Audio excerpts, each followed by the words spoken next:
There is a question hiding underneath almost everything you do. Is this worth it? And Albert Camus said that question, stripped to its bones, is the only serious problem in all of philosophy. Not God, not free will, not the mind, whether life is worth living at all. His answer is stranger and harder than you expect. In 1942, a 28-year-old Algerian writer published a slim philosophical essay called The Myth of Sisyphus, and he opened it with a line that still lands like a stone. There is but one truly serious philosophical problem, and that is suicide. Not a provocation for shock's sake, a genuine framing. If you want to know whether any particular life is worth living, first you have to answer the larger question: whether life itself is worth it, given everything, given that the world does not hand you a purpose, given that it ignores your longing for clarity, given that it just sits there, silent and indifferent, while you search it for meaning. That writer was Albert Camus, and it matters from the start to place him correctly. You may have heard him called an existentialist, grouped alongside Sartre. Camus himself rejected that label, forcefully and repeatedly. He was not an existentialist.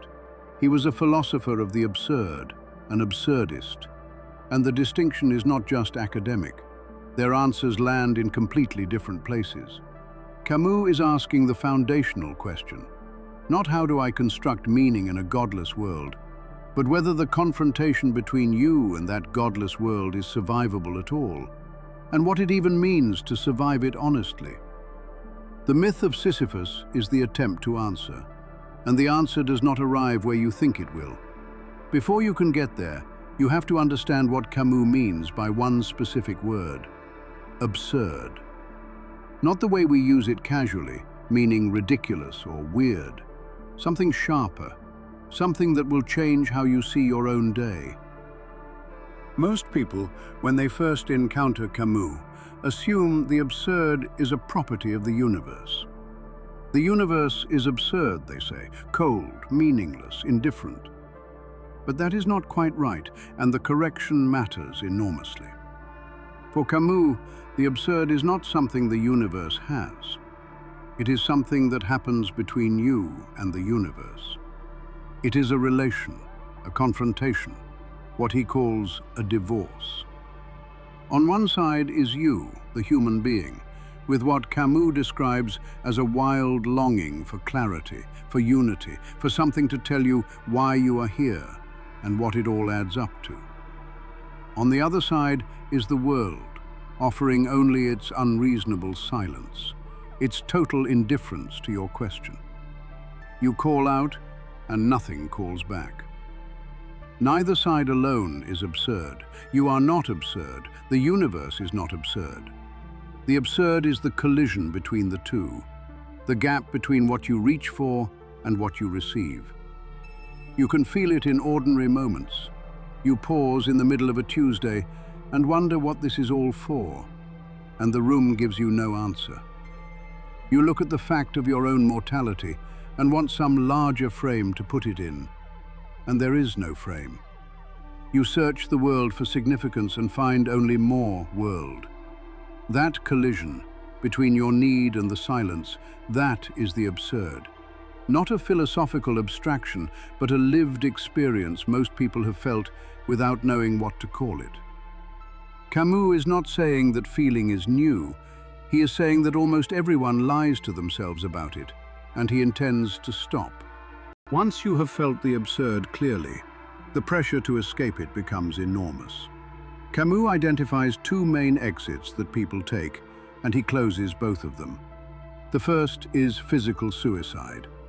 If the world gives no meaning and the confrontation is unbearable, why not simply end your side of it? Camus acknowledges this looks like a logical response, but he argues it is not a solution. It is a capitulation. Suicide does not resolve the absurd. It abolishes one of the two terms of the confrontation.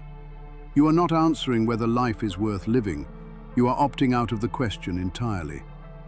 That, for Camus, is evasion dressed up as courage. The second exit is what he calls philosophical suicide. This is the leap, the moment when you reach for God, for transcendence, for guaranteed hope, for some eternal framework that dissolves the tension. Camus names the thinkers he has in mind: Kierkegaard, Shestov, Jaspers, Husserl. Their different systems share one move, a leap away from the honest absurd towards something that promises to resolve it. He calls it philosophical suicide because it kills your confrontation with the world just as surely as the physical exit. It swaps the real, unbearable tension for a comfortable fiction. Notice that hope itself falls under suspicion here. Not hope in the ordinary sense, but hope as escape from the absurd. A way of saying, something out there will finally answer. For Camus, that is evasion, not virtue. Both exits are now closed, and the obvious question is right in front of you. If you cannot quit and cannot leap, what is left? Here is the turn, and it asks something of you directly. The third option is not a solution, it is a stance. Camus calls it revolt, and he is precise about what that means. In this context, revolt is not violence, not rebellion in any political sense. It is something quieter and harder. Constant, lucid confrontation, living without appeal. You hold the absurd open rather than escaping it.